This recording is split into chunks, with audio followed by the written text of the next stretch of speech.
हाँ तो जय हिंद दोस्तों। आज हम 1857 की क्रांति के बारे में पूरे टॉपिक को क्लियर करेंगे।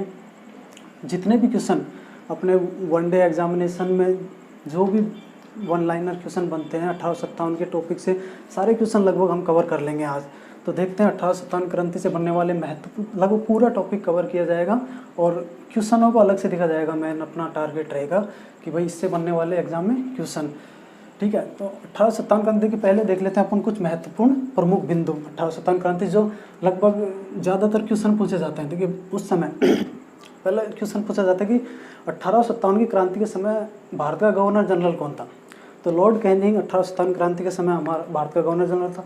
दूसरा क्वेश्चन जो पूछा जाता है कि ब्रिटिश प्रधानमंत्री, तो ब्रिटिश प्रधानमंत्री लॉर्ड कैनिंग हो गया अपना भारत का गवर्नर जनरल। पाल्मस्टन जो लिबरल पार्टी के प्राइम मिनिस्टर थे, ब्रिटिश प्रधानमंत्री थे 1857 की क्रांति के समय। दूसरा आता है मुगल सम्राट कि भाई 1857 की क्रांति के समय मुगल सम्राट क्यों था, क्योंकि अंग्रेज इससे पहले मुगलों का साम्राज्य था तो किसी न किसी मुगल था। तो बहादुर शाह द्वितीय, जिसे बहादुर शाह जफर भी कहते हैं, उनका शासन था 1857 क्रांति के समय। मतलब उनका शासन नहीं था, ये मुगल सम्राट थे। लगभग शासन इनका लगभग ख़त्म ही होने के कगार पहुंच गया। थोड़ा बहुत कुछ क्षेत्र बचा था दिल्ली का इनके, बाकी तो ब्रिटिश साम्राज्य और अलग अलग जो स्वतंत्र राज्य थे। फिर बात आते हैं विद्रोह दबाने वाला सन। देखिए जब 1857 क्रांति हुई तो उस विद्रोह को दबाने के लिए जो सेनापति नियुक्त किया गया वो किसको किया गया, कैंपबेल। ये क्वेश्चन बनता है कि भाई 1857 की जब क्रांति हुई तो विद्रोह को दबाने के लिए कौन सेनापति नियुक्त किए, तो कैंपबेल को नियुक्त किया गया। फिर बात विद्रोह का प्रतीक। देखिए 1857 में विद्रोह का प्रतीक क्वेश्चन बनता है, ये बहुत से एग्जामों में आते हैं। तो जब क्रांति हुई थी तो क्रांतिकारियों ने विद्रोह को रूप देने के लिए जो है प्रतीक के रूप में कमल और रोटी का प्रयोग किया था, ठीक है। फिर बात आती है, ये बाद में देखेंगे अपन, क्रांति में एकमात्र, देखिए हीरो जो अंग्रेज अधिकारी था उसने कहा था कि क्रांतिकारियों में एकमात्र जो मर्द थी वो लक्ष्मीबाई, रानी लक्ष्मीबाई जी के बारे में ये बात उन्होंने कही थी कि एकमात्र मर्द थी 1857 क्रांति में। फिर बात आती है हल्ला बोल का नारा। मंगल पांडे को जब 8 अप्रैल को फांसी दी गई, उनसे पहले इन्होंने ये नारा दिया था कि भाई हल्ला बोल का नारा किसने दिया, तो मंगल पांडे ने दिया था। ये प्रमुख बिंदु अपन ने देख लिया। अब अपन देखते हैं 1857 की क्रांति। देखिए आपको मैं एक बात बता देता हूँ, 1857 क्रांति हमारा टारगेट क्या है। बहुत से वीडियोज़ आपको यूट्यूब पे मिल जाएंगी अच्छे अच्छे टीचरों की, लेकिन हमारा टारगेट सिर्फ इतना है कि हमें लगभग सारे क्वेश्चन हमारे क्लियर हो जाए इस टॉपिक से, 1857 की क्रांति से। और जो भी हम टॉपिक लेंगे हमारे चैनल पर वो ऐसे ही लेंगे कि भाई 10-15 मिनट की वीडियो बनाएंगे और उसमें लगभग 30 से 50 क्वेश्चन लगभग पूरा टॉपिक कवर कर लिया जाए कम समय में अधिक चीज़ें, क्योंकि हम फालतू की बातें नहीं करनी है, सिर्फ टॉपिक से रिलेटेड और अच्छी बातें ही, मतलब जो भी क्वेश्चन है वो किए जाएंगे इससे। ये मैं टारगेट लेकर चलेंगे।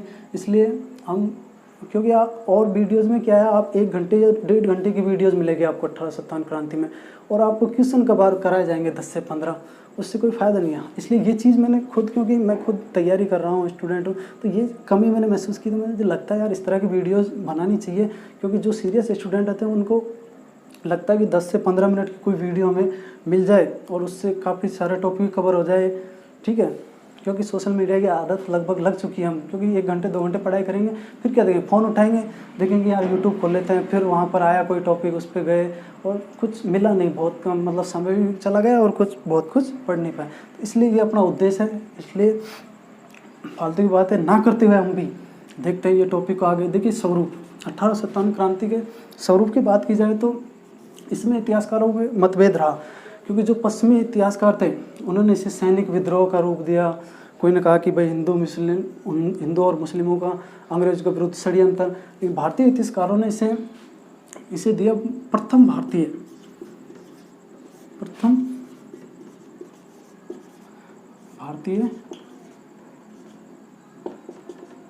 स्वतंत्रता संग्राम। ये नाम दिया गया था बी डी सावरकर जी के द्वारा।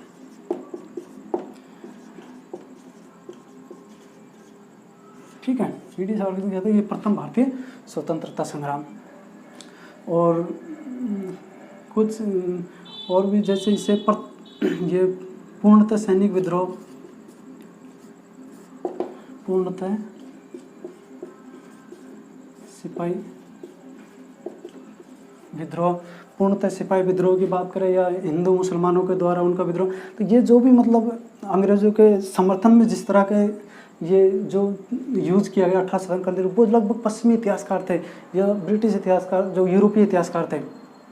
इसलिए अपन इनको जो स्वरूप है ये किस किस ने किया गया, ये स्पेशल अपन देख लेंगे लास्ट में, ठीक है। प्रथम भारतीय स्वतंत्रता ये बी डी सावरकर, और ये बात किसने कही है, और इसके अलावा जो भी कहा गया है इसका स्वरूप वो अपन देख लेंगे इसमें साथ में। अभी अपन क्या पूरे टॉपिक एक साथ ले रहे हैं, इतना ध्यान रखना है। फिर बात आती है कारण की कि भाई 1857 की क्रांति हुई क्यों, क्या कारण था। तो इसमें कई सारे कारण आ जाते हैं। पहला आ जाता है इसमें राजनीतिक कारण, राजनीतिक। दूसरा आर्थिक, आर्थिक। तीसरा सामाजिक, वह सॉरी धार्मिक थोड़ा सही गलत हो गया, सामाजिक और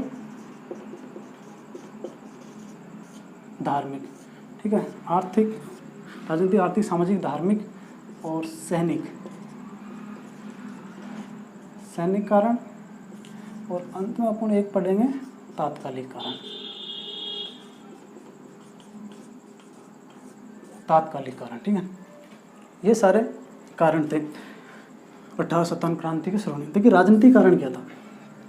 1857 के से पहले की जो भी राजनीतिक उठापटक चल रही थी, इसमें प्रमुख कारण था हड़प नीति। लॉर्ड डलहौजी, जो कैनिंग, ये अपना कैनिंग था, उससे पहले लॉर्ड डलहौजी ने जो है हड़प नीति लेकर आया। ये हड़प नीति, हड़प नीति से जो भारतीय जमींदार या राजा थे वो कुछ नहीं थे, क्योंकि हड़प नीति के तहत इन्होंने अवध, झांसी और सतारा, कई सारे भारतीय राज्य थे, उनको हड़प नीति के तहत इन्होंने ब्रिटिश साम्राज्य में मिलाया लॉर्ड डलहौजी ने। तो इसके कारण जो राजनीतिक उठापटक चल रही थी, ये एक महत्वपूर्ण कारण बना इस समय 1857 क्रांति के समय। इसलिए सभी जो जमींदार और भारतीय जो राजा थे वो विद्रोह करना चाहते थे। फिर बात आता है आर्थिक कारण की। आर्थिक कारण में जो इनके द्वारा करों में वृद्धि कर दी गई थी अंग्रेज़ों के द्वारा, ब्रिटिश सरकार के द्वारा, और अकाल के समय भी करों में जो है राहत नहीं दी गई, तो आम लोग बहुत ज़्यादा परेशान थे इस चीज़ से। तो इस वजह से भी ये एक कारण बना, आर्थिक कारण। लोगों में जो बेरोजगारी, भुखमरी, ये सब था, तो बहुत नाराज थे आम लोग, इस वजह से ये एक कारण बना, आर्थिक कारण। फिर बात करते हैं अपन सामाजिक और धार्मिक। देखिए सामाजिक धार्मिक कारण में क्या है कि अधिकांश भारतीय उस समय रूढ़िवादी परंपरा के थे। तो जो डलहौजी थे उन्होंने क्या किया कि जो सती प्रथा थी, सती प्रथा पर रोक लगा दी। सती प्रथा पर रोक लगा दी, तो इससे जो रूढ़िवादी भारतीय थे वो बहुत नाराज है कि भाई ब्रिटिश साम्राज्य हमारे परंपराओं पर हस्तक्षेप कर रहा है। तो इस प्रकार से ये कारण हुआ। फिर कैनिंग के द्वारा जो है विधवा पुनर्विवाह को प्रोत्साहित किया गया। तो इस प्रकार से ये कुछ सामाजिक कारण पड़े रूढ़िवादियों के कारण, तो ये बहुत नाराज हुए, और इस वजह से भी 1857 का एक कारण बना सामाजिक। धार्मिक कारण में बात करते हैं। धार्मिक कारण में एक मिनट सर,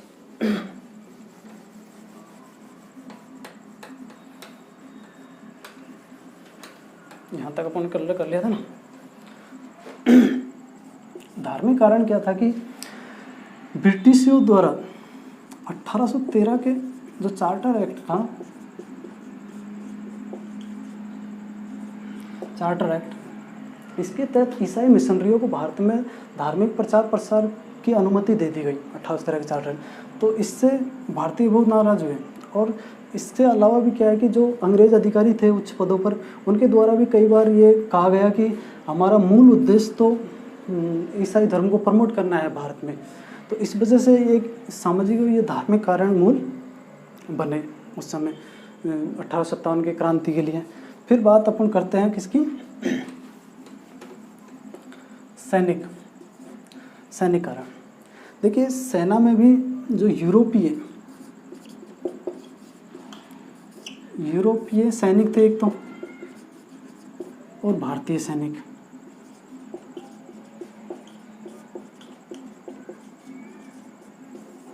भारतीय सैनिक, इनके बीच काफ़ी भेदभाव किया जाता था। तो इसकी वजह से भारतीय सैनिक नाराज़ थे कि इनके साथ भेदभाव किया जा रहा है, चाहे वो तनख्वाह के मामले में हो या फिर इनकी सुविधाओं को हो और उच्च पदों को लेकर भी, क्योंकि लगभग सारे उच्च पद इनके पास ही थे। यूरोपीय भारतीयों के पास उच्च पद नहीं थे सेना में। 1857 के समय में मैं आपको बताता हूँ, एक पद है सूबेदार का।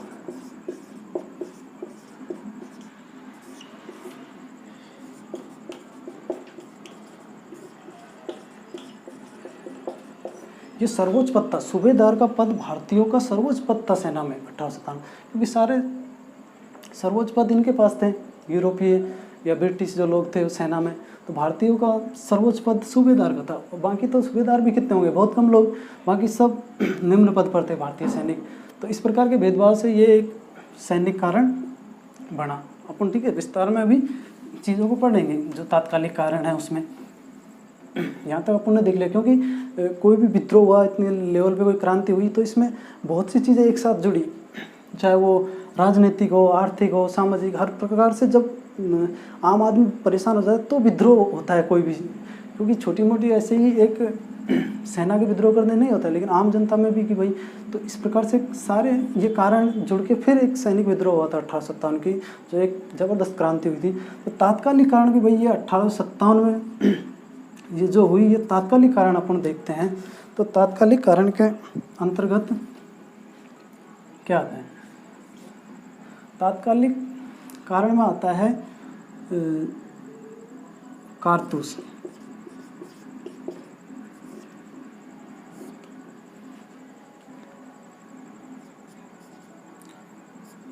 ब्रिटिश सेना के द्वारा पहले जो राइफल यूज की जाती थी उस पर पाबंदी लगाई गई, और जो एनफील्ड राइफल थी उसकी शुरुआत की गई। तो एनफील्ड राइफल में कारतूस जो भरे जाते थे ब्राउन बेस, तो पहले ब्राउन बेस बंदूक का पहले प्रयोग किया जाता है। इसके स्थान पर राइफल जो राइफल नई यूज की जा रही थी, एनफील्ड राइफल, ठीक है, जो ये राइफल थी एनफील्ड, इसमें जो कारतूस यूज किए जाते थे वो गाय और सूअर की चर्बी से बनाए जा रहे थे। तो इसका विरोध किया सैनिकों ने कि भाई इसका क्या था कि जो कारतूस बनाए जाते थे उनको पहले एनफील्ड राइफल में डालने से पहले उनको मुंह से खोलना होता था, और तब उनको एनफील्ड राइफल के अंतर्गत डाला जाता था। तो इससे नाराज़ थे सभी हिंदू और मुस्लिम सैनिक, क्योंकि हिंदू जहाँ अपनी गाय को पूजनीय मानते हैं या फिर सम्मानित मानते हैं, तो वो कभी भी वो नहीं चाहते कि गाय की चर्बी को मुँह लगाए, और वहीं मुस्लिम जो है सूअर की चर्बी को। तो ये एक तात्कालिक कारण बना किसका? 1857 की क्रांति का। अब आगे देखते हैं अगला टॉपिक, ठीक है। हाँ, ये पूछा जाता है सवाल कि भाई किस बंदूक के स्थान पर एनफील्ड राइफल का प्रयोग किया गया ब्रिटिशों द्वारा? तो वो था कि भाई ब्राउन बेस जो राइफल पहले यूज़ की जाती है उसके स्थान पर एनफील्ड राइफल का प्रयोग किया गया। तो ये थोड़ा ध्यान रखना है। कारण हो गया अपना स्वरूप कारण। अब आते हैं प्रारंभ की, कि भाई प्रारंभ कब होता है? तो सबसे पहले 1857 की क्रांति का प्रारंभ होता है जनवरी 1857 तक। ये दमदम नामक स्थान पर, दमदम जो बंगाल में था, ठीक है, दमदम बंगाल में सर्वप्रथम विद्रोह होता है जनवरी 1857 में। इसके भी विद्रोह किया जाता है सैनिकों के द्वारा।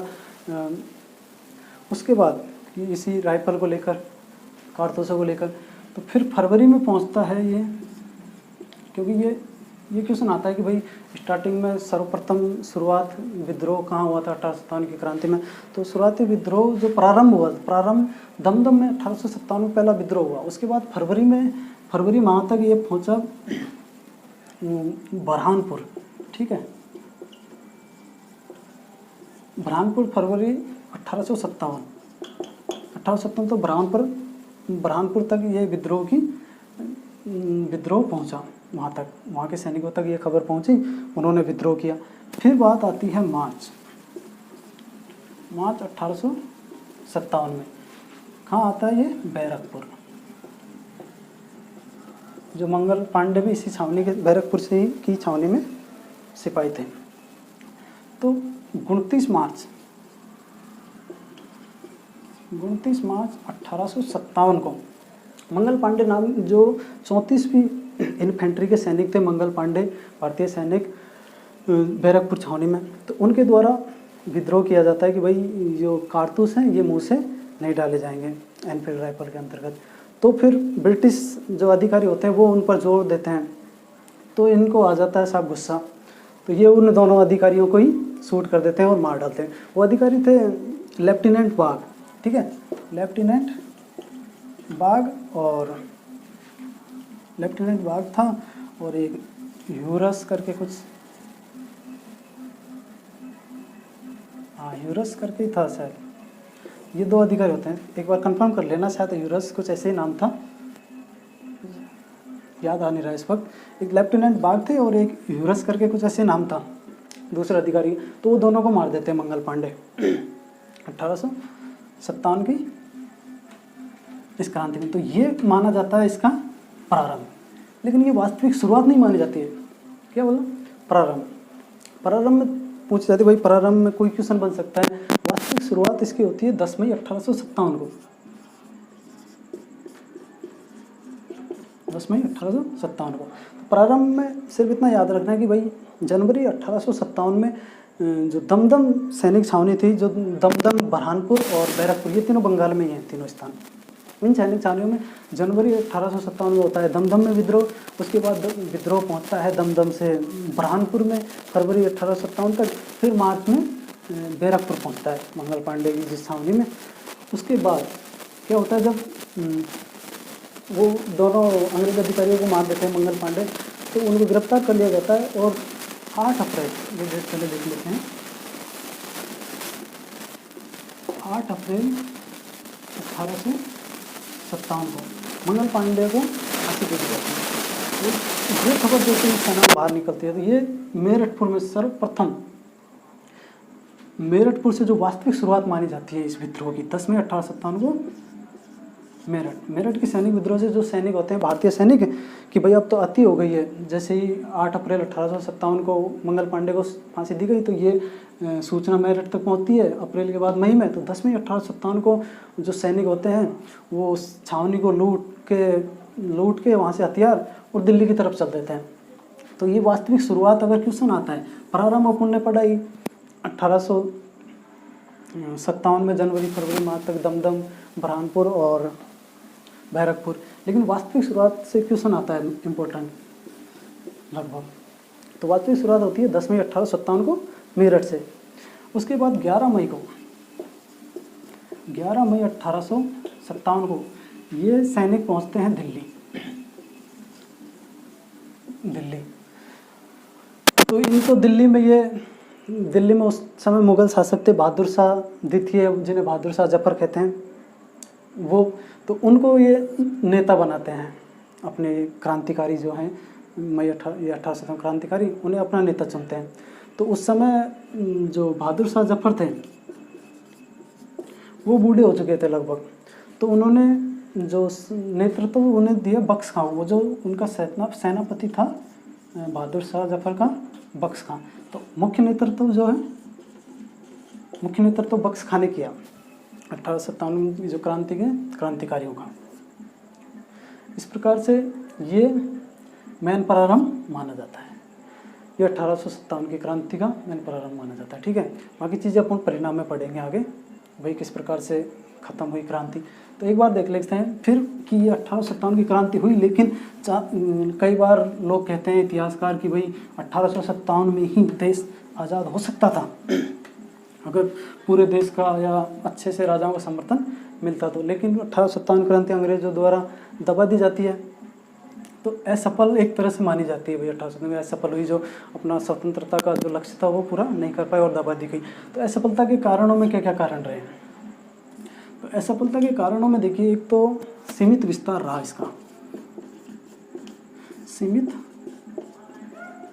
विस्तार। आपने वही सीमित विस्तार कर, क्योंकि ये बंगाल से विद्रोह निकला, बंगाल में और यूपी में, मध्य प्रदेश के कुछ स्थानों पर नीमच वगैरह, राजस्थान के कुछ कोटा क्षेत्र में और उत्तर प्रदेश में और दिल्ली। मेनली ये जो अपना पूर्व से पूर्वी भाग से लेके और ये मध्य भाग से और मध्य उत्तरी भाग लगभग ये मान ले अपन, ठीक है, लगभग इतने क्षेत्र में जो भारत के यहीं सिमट कर रह गया था 1857 की क्रांति। क्योंकि दक्षिण में इसका कोई प्रभाव नहीं देखने को मिला, पूर्व का तो अलग भाग है, फिर पश्चिम में भी राजस्थान का बाकी भाग, गुजरात, ये क्षेत्र जो पश्चिमी क्षेत्र है, यहाँ पर भी कोई प्रभाव नहीं देखा क्रांति। तो एक सीमित क्षेत्र में विस्तार के कारण एक ये माना जाता है कि भाई 1857 की क्रांति विफल रही, असफल हुई।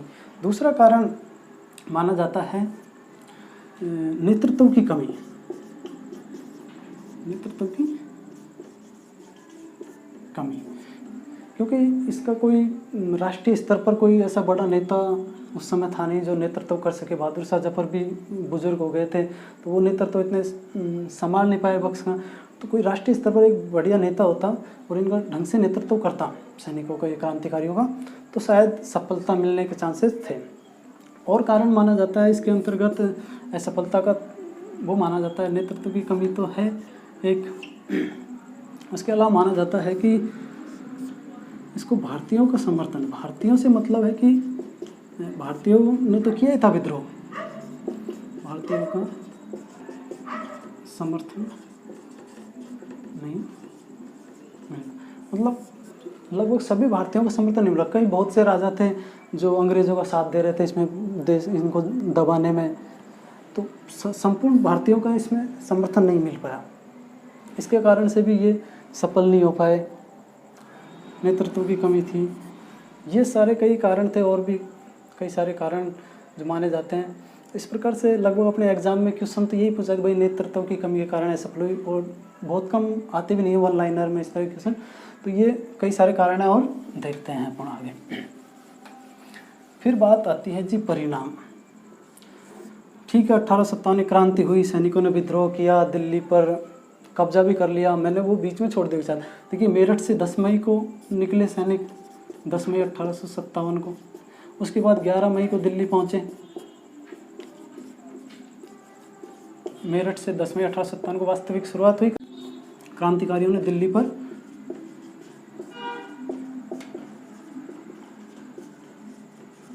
अधिकार कर लिया था। 12 मई 1857 को दिल्ली पर अधिकार कर लिया था। लेकिन अंग्रेज़ जो है इसको दबाने में सफल हो जाते हैं, और लगभग मध्य 1858 या कहें तो जुलाई 1858 तक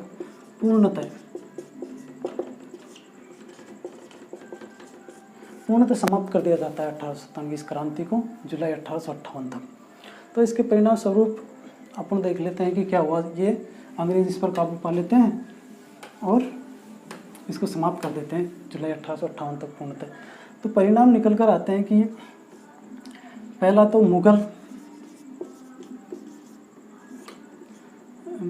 साम्राज्य लगभग ख़त्म ही हो गया, तो उसको पूर्णतः ख़त्म कर देते हैं। जो अंतिम मुगल साम्राज्य, वो बहादुर शाह जफर को जो सम्राट माने जाते हैं, उन्हें रंगून भेज दिया जाता है। ठीक है,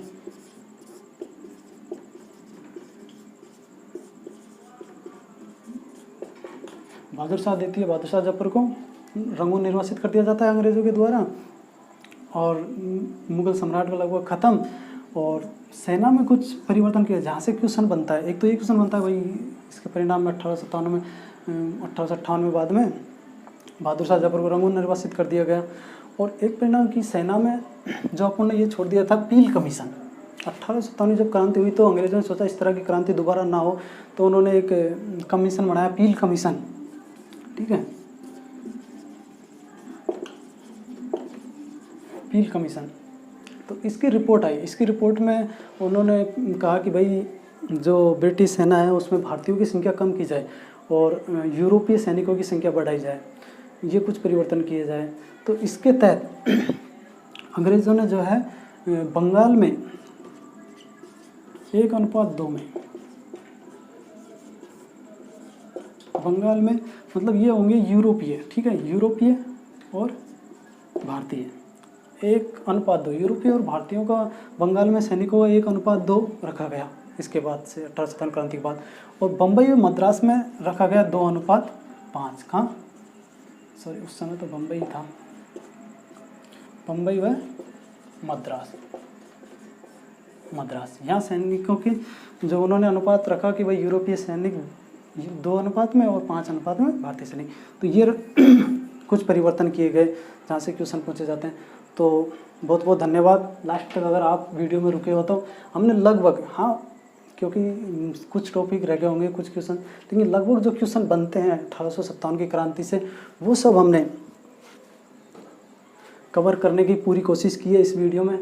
तो बाकी क्या करना है, आप लोगों को वीडियो के साथ शेयर करना है, क्योंकि ये पहली वीडियो है अपनी, और कोशिश रहेगी कि और भी बेहतर ढंग से कम समय में अधिक से पूरा टॉपिक कवर किया जाए, या अधिक से अधिक क्वेश्चन किए जाए लगभग, क्योंकि आजकल यूट्यूब पे वीडियोस तो बहुत मिल जाएंगी, लेकिन कारण यही है आप 1 घंटे से 1.5 घंटे तक की वीडियो देखोगे और उसके बाद आपको क्वेश्चन करवाए जाएंगे वहाँ पर 10, क्योंकि उनका प्रचार आ जाता है बीच में। तो अपने पास ऐसा कुछ है नहीं फिलहाल में, तो अपने पास जो भी संसाधन है उनके साथ बेहतर से बेहतर करने की कोशिश करेंगे। इसलिए इतना ही आज के लिए। फिर कभी आप कमेंट में बता सकते हो अगले किस टॉपिक पर वीडियो बनाई जाए, और हर एक अच्छे टॉपिक उठा के लाए जाएंगे और 10 से 15 मिनट की वीडियो में पूरा टॉपिक कवर किया जाएगा 1 लाइनर क्वेश्चन के परिप्रेक्ष्य से, अर्थात 1 डे एग्जामिनेशन के हिसाब से। थैंक यू सो मच, बहुत बहुत धन्यवाद।